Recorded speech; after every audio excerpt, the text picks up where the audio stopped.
होली का दिन था और सभी लोग एक दूसरे को रंग लगाकर आपस में खुशियां मना रहे थे। तभी 3 भूतों की टोली शहर के पास से गुजरी। अरे भाई, देखो तो, देखो, ये इंसान आज बड़े खुश नजर आ रहे हैं। कितना चहक रहे हैं सारे के सारे। हाँ, खुश तो होंगे ही। आज होली जो है, सब हंस हंस कर एक दूसरे को रंग लगा रहे हैं और मिठाइयाँ खिला रहे हैं। हर तरफ बस खुशी का माहौल है। उफ, इनकी ये हंसी तो जैसे मेरे कानों में चुभ रही है और मुझसे इनकी खुशी भी बर्दाश्त नहीं हो रही है। क्यों ना हम कुछ ऐसा करें कि इनका होली का सारा मजा किरकिरा हो जाए। तुमने तो मेरे दिल की बात छीन ली। मैं भी कब से यही सोच रहा था। नहीं नहीं, क्यों ना हम भी इनके साथ मिलकर होली खेले। क्या इनके साथ मिलकर होली? अरे मूर्ख, वो तो हमें देखते ही भाग जाएंगे। वो भला हमारे साथ होली क्यों खेलेंगे? और भला हमें उसमें क्या मजा आएगा? आएगा ना, हमें भी बहुत मजा आएगा, क्योंकि हम कोई आम होली नहीं खेलेंगे, बल्कि हम तो खून की होली खेलेंगे। हाँ, अब की ना तुमने पते की बात। चलो फिर ढूंढते हैं अपना पहला शिकार। इतना कह के तीनों भूत शहर के अंदर चल पड़ते हैं। थोड़ी दूर जाते ही उन्हें एक आदमी दिखाई देता है जो सर से पैर तक रंग में डूबा हुआ था। वो आदमी इतना नशे में था कि वो ठीक से चल भी नहीं पा रहा था और उसे सामने क्या है ये भी ठीक से नहीं दिखाई दे रहा था। तीनों भूतों को देखकर वो रुक गया। अरे भाइयों, तुम सब यहाँ अकेले क्यों खड़े हुए हो? आओ गले मिलो, आज होली है, होली। देखो तो, लगता है कि किसी ने तुम सब पर पक्का रंग डाल दिया है। इसीलिए इतने अजीब और बदसूरत से नजर आ रहे हो। वाह, कितना बड़ा दिल है तुम्हारा।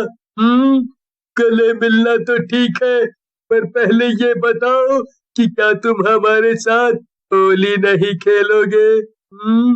अरे क्यों नहीं, जरूर बताओ कहाँ है रंग। मगर पक्का रंग मत लगाना, वरना मैं भी तुम सब की तरह बदसूरत लगने लगूंगा। रंग रंग तो तुम्हारे पास ही है ना? है? मेरे पास? नहीं तो, मेरे पास तो कोई रंग नहीं है। ठीक है, अभी निकाल लेते हैं।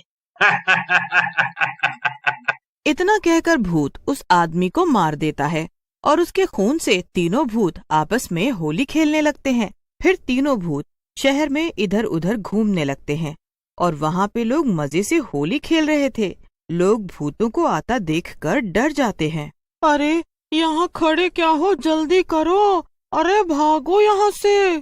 कोई भी अपनी जगह से हिलेगा नहीं, वरना हम उसी को सबसे पहले मारेंगे। भूत की बात सुनकर सभी लोग डर जाते हैं। देखो, आज तो त्योहार है, तुम भला आज ये मरने मारने की बातें क्यों कर रहे हो? सभी लोग खुशी खुशी होली खेल रहे थे, तुम लोग भला यहाँ पर क्या करने आए हो? अरे मैडम, यही तो हम भी कहना चाहते हैं कि आज होली है और हम भूत हुए तो क्या हुआ, हम भी होली खेलना चाहते हैं। ओह, बस इतना ही? अरे तो इसमें क्या दिक्कत है भला?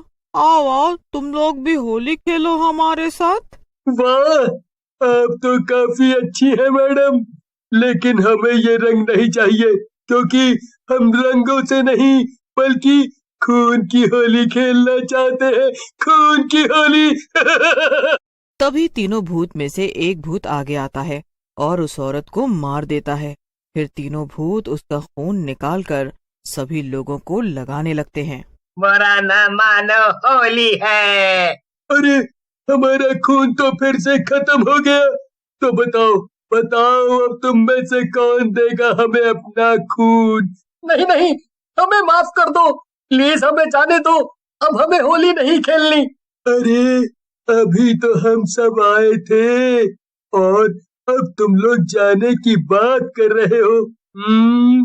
ये तो काफी गलत बात है ना।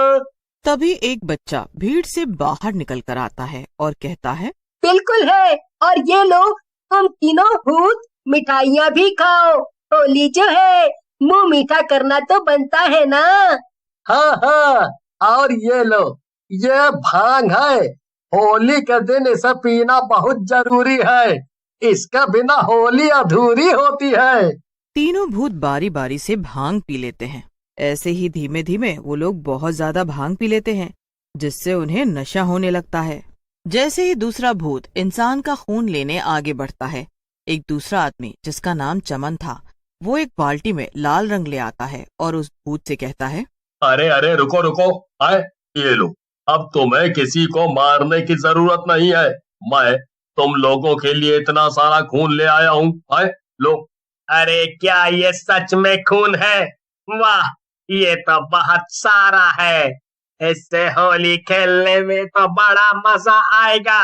देखो मेरे भूत दोस्तों, मुझे बाल्टी भर के खून मिल गया है। अब इस आदमी ने मुझे दिया है, ये तो बड़ा ही अच्छा इंसान है। भूत वो रंग लेकर अपने भूत दोस्तों के पास जाता है और तीनों भूत एक दूसरे पर रंग डाल डाल कर होली खेलने लगते हैं। थोड़ी ही देर में तीनों भूत थक कर वहीं सो जाते हैं।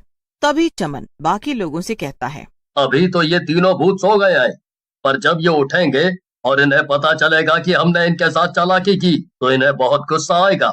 हमें अभी से कुछ सोचना पड़ेगा जिससे हम इन्हें ही खत्म कर दें। पर हम ऐसा क्या कर सकते हैं? ये तो भूत है और हम सिर्फ इंसान। इन्हें गुस्सा आया तो ये हमें छोड़ेंगे नहीं। मुझे तो बड़ा डर लग रहा है। सभी लोग सोच में पड़ जाते हैं। तभी वही बच्चा बोलता है जिसने भूतों को मिठाइयाँ खिलाने की बात की थी। ये तीनों अभी सो रहे हैं, और इसके पहले कि ये उठें, क्यों ना हम इन तीनों को होलिका दहन में जला दें। होलिका दहन तो बहुत पवित्र होता है ना, ये भूत उससे बचकर भाग भी नहीं पाएंगे। पर होली दहन तो कल था, तो आज फिर से कैसे? हमें बहुत सारी तैयारी करनी पड़ेगी, और वो भी बहुत ही कम समय में। नहीं भैया, पर ये तरीका बुरा नहीं। हाँ, हम आज फिर से होलिका दहन करेंगे और इन तीनों भूतों को उस आग में डाल देंगे। सभी शहर वाले मिलकर उसी जगह होलिका दहन की तैयारियां करने लगते हैं, जहां पर तीनों भूत पड़े पड़े सो रहे थे। जैसे ही सब कुछ तैयार हो जाता है, चमन वहां पर आग लगा देता है, पर आग लगते ही तीनों भूतों को होश आ जाता है और वो जल्दी से बाहर निकल आते हैं। उन्हें बाहर आता देखकर सभी गांव वाले डर जाते हैं। अच्छा, हमसे चालाकी? तुम्हें क्या लगता है हम लोग बेवकूफ हैं? हमसे चालाकी तुम सबको भारी पड़ेगी। क्यों ना अब मैं तुम सबको ही इस होलिका दहन में डाल दूं। भूतों की बातें सुनकर सभी गांव वाले डर जाते हैं, पर तभी एक पंडित वहां आ जाता है और वो तीनों भूतों को एक जादुई रस्सी से बांध देता है। बस बहुत हो गया तुम तीनों भूतों का तमाशा। इतना कहकर पंडित भूतों को अपनी ताकत से होलिका दहन में डाल देता है। भूत बहुत तड़पते हैं और बाहर आने की काफी कोशिश करते हैं, लेकिन होलिका दहन से बचकर बाहर नहीं आ पाते हैं और फिर तीनों भूत उसी में जलकर राख हो जाते हैं। अरे धन्यवाद पंडित जी, आप सही समय पर आ गए, वरना ये भूत तो सारे शहर को ही जलाकर राख करने के इरादे में थे। हाँ, ये तो मेरा फर्ज था, लेकिन मैं यूं ही सही समय पर नहीं आया हूँ। मुझे इस बच्चे ने बुलाया है। इसके बाद सभी लोग हंसी खुशी अपने अपने घर चले जाते हैं और सुकून से होली मनाते हैं।